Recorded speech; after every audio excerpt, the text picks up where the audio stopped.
as a way of remediation and support from Rivers people, we have Fubara as the executive governor of this state. Ijaw! Yeah. The lack of smooth transition and continuity is taking diminutive toll of the state. Hence, numerous projects have been abandoned.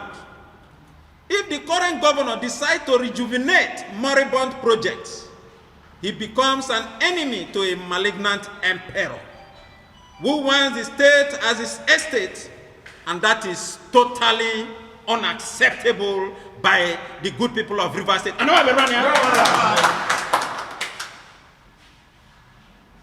This is a fight for justice, and it goes beyond ethnic coloration.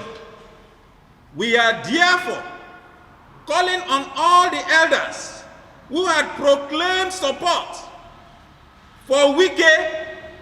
We are confused if Wike is still the governor of the state. Instead of dispensation of justice, to tread with caution before the youths will engulf them like hurricane or tsunami.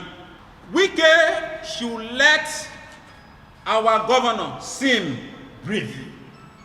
Wike should let our governor see him breathe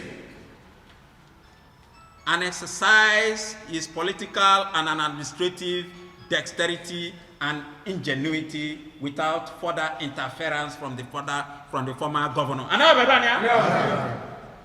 That the continued meddling of affairs in governance by the former Rivers State Governor, Chief Barrister Ezempunwo Wike, had further exacerbated Oporombiom.